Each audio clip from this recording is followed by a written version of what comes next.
Welcome back to RMS, unedited edition. Right, I'm going to show you what we've got in today, what we've done, what we're sort of finishing up, things like that. Sort of how we've done some bits. We've got a transit in with an ABS fault, a cross landing with an ABS fault. I've still got one outside. I'll probably show you that one tomorrow because that's going to be bumper off with parking sensor fault. Right, start with Fiat 500. We had this one in last week with a airbag fault on it.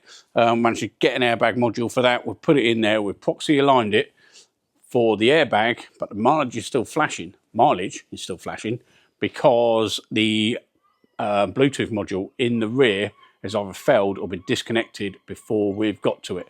So you can't program it all the time. That is disconnected. So everything else is done. It's all programmed in. Lights are off, but it has left the mileage flashing. So be careful if you do any of these that you can talk. If you can't talk to the Bluetooth module, which is a bit of a pain on these ones, the only way you can do it is use ECU tool, which Think Car or Impact Diagnostics, they've actually got one which they can do remotely now. I don't know if they've got it set up, but I know they bought one so they can remotely remove just the Bluetooth module out of the proxy alignment. So that's that one. Yeah, yesterday we done our first live raw footage. Yeah, was a little bit fast, getting a bit into it. Got out of breath even. So yeah, so this one's going to be a little bit slower, but here we go. So right, next one, we have got Citroen C4 Picasso. This one come in, it has got the massive LED screen in the centre of the dash. That's failed. They are £1,400 plus VAT second hand, new, sorry, £1,400 new. Customer just wants to sell the car, so we've managed to get one in, program it in, get it all set up for her, and get all the mileage adjusted to exactly where it was before it come in, before the dash failed. So yeah, that one's done. She's picking that one up today. The Fiat 500 is being picked up today, so that's another one. We have got a Ford Transit. So I've actually got two faults in, very similar faults. Let's just show you. So we've got Ford Transit with an ABS fault and a crossland with an ABS fault. Both of them have got rear sensor faults on them, and both of them have got new sensors fitted. So this one, gone underneath it, checked it out, and it's coming up with rear left sensor. That's fine. Gone underneath it, start carrying out some tests. The rear right sensor has been changed. Now this is the sort of time we need to do a bit of investigation, bit of, you know, find out what's going on, because what's happened, has that sensor been fitted, and then a month later another sensor's failed, and the garage has gone, whoa, you know, we've got something else going on here, you need to take the RMS. Is it just coincidence? Did it have two sensors fail at the same time? I know these suffer with rear looms along the axle, but I don't know. At the moment, luckily, because this sensor has been out before and fitted recently, we tested the voltage down to it, swapped the sensor across, that's moved the fault, so we know, or, you know, the fault's cleared on the left-hand side, so we know that's going to be good, so that just needs a sensor. Also, it's coming up with a, he said that it's got a fault with the washers on the wipers. We've pulled the plug off it, it's got a bit of water in there, or a bit of corrosion in there, something like our pump must be leaking. Took the plug out, done some tests on it, that's all okay. In fact, let's show you the test we done on that. Ooh. So while we was in there, here I am. So trying to test the washer pump on your own and that, and putting it under low. So we did put a power probe on it. It was giving voltage. It's only a single pump, so it hasn't got one for the rear, so it doesn't reverse. It's literally on and off. So we put our probe on it, run a lead out, and it was showing that it was giving out voltage and giving out earth when we was plugging it. But we've actually run, we put load on it as well.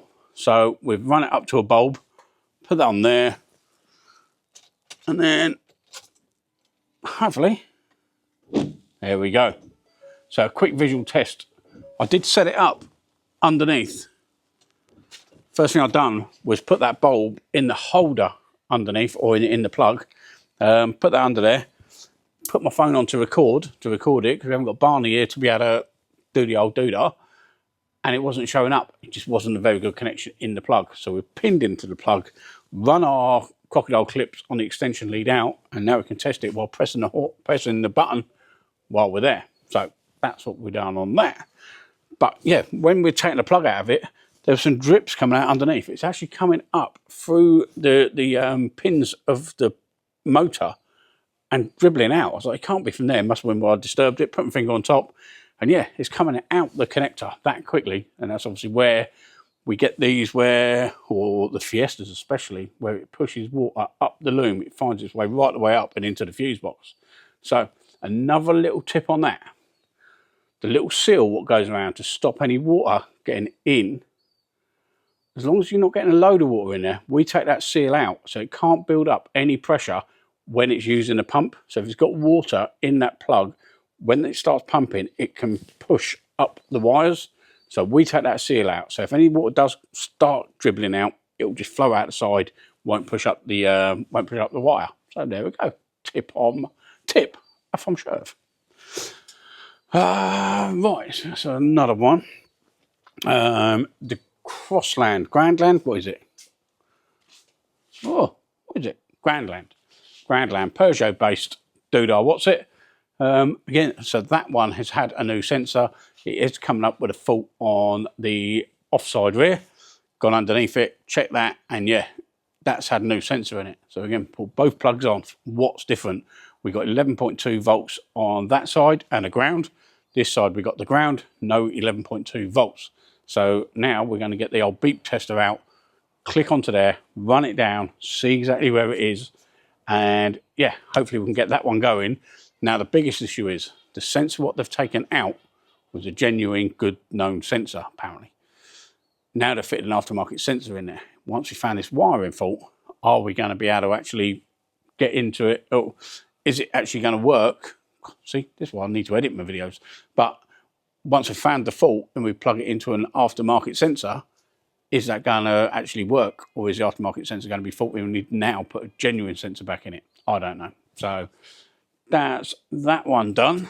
Yeah, and I've got a Zafira up there for a parking sensor. So I'm going to move some of these about, get into that one. I'm not going to edit videos, but what I'm going to do, I'm going to stop it now, check this one out, find the fault on it, show you it before I go home, hopefully maybe get the Zafira in as well and get a bit more on that. Then I can just join these two bits together, send it out, and we'll see you then. So let's get this done. I'll show you in a minute. Whew, and we're back. So we're back. Productive afternoon. We've had a lady pick up the Citroen with the dash cluster fault. That one's done and gone. She's over the moon. She was literally just about to sell it. She bought herself a new Ranger, went to drive that one away, or when she parked up, dash has gone down. Nightmare, eh? Trying to sell a car for 5 or 6 grand and you have to spend over £1 getting it done. Not good. So yeah, that one's gone. The Fit 500's gone. They're happy as well. She's a district nurse or something, so she needed it back. So again, if we can squeeze them through, we will.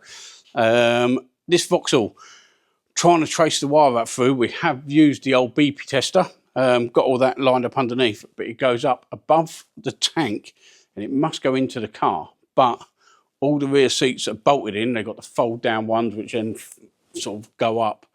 They're all bolted in, so I can't even get any of the carpet up to see which way it goes. So I need to speak to the customer, put that in a nice bay where I can start stripping it out nicely. We know we've got a fault front to back. We know it's not over the sort of axle area. So that's all we can do. So we'll speak to the customer on that one. Let's show you what we found on this Zafira. So we gave the Zafira a scan. All we know is when the customer brought it in, he said that the garage done a bumper repair on it, couldn't get hold of the right sensor, got one off the internet, put it in there. So I was like, is it going to be aftermarket or something? And I said, yeah, I'll need it in because I might need to take the bumper off. Could be in for a couple of days. Well, you just go and plug your diagnostic tool in, yeah? I said, well, no, they don't fix cars. They just point you in a direction. You know, it's not going to be as simple as that. I said, in the garage who's doing it, I'm sure they've got a diagnostic tool. That's what pointed them to which sensor it is. Nah, I don't think they have. So, yeah, your diagnostic tool is just going to tell you. So, stripped it out. He did say that the customer or the body shop said that they'd bypassed the wires. Done a check on it. It's not the wires. I'll show you what they have actually done. So we scanned it to start with, come up with center right sensor. So I pulled it out. This trim was already missing, but we pulled the side trims off, managed to pull the grille forward, pulled this sensor out, and we found this. They're all the same colour, but they've just been crimped together. So I was like, could be down to that. Let's check some wires. Pulled this sensor out, pulled that sensor out to try and reference what we got on the wiring. And we found this. This is the original sensor. No, this is the new sensor. And these are the original sensor which is working. It's a completely different sensor. You can see on the bench, hold on, let me flip it over.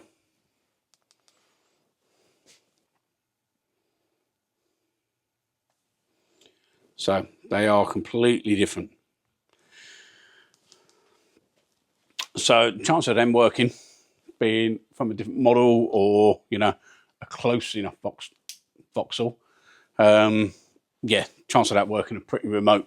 So I'm going to set up a test. So what I was going to do was just swap them over, put that one what we know is working on the outer onto the inner, but the plug doesn't fit. So I'm going to try and trim something down just so I can get it in there, confirm that the wiring's okay on that side and the module's receiving it and everything like that. And then it will just be got to get the genuine sensor. I don't know if Vauxhall has stopped doing it, 67 plate maybe. But the breakers down the road have got a 16 plate one coming in on Thursday. So I don't know. But as long as I can prove what's going on, then that's sort of our bit done. He can go back, wait for the right sensor to turn up, either from Vauxhall. But I've had a 15 plate one with, no, it might have been 16, with the tyre pressure monitoring module behind the grille, and Vauxhall don't make it anymore. I thought they had to supply parts for a certain amount of years. I thought it was 10 years, but I don't know. So that's what we're going to be doing to that. The part's turning up for the Transit tomorrow. I need to strip out the Grandland, Crossland, whatever that is. Like I said, so hopefully we'll get somewhere on that one tomorrow.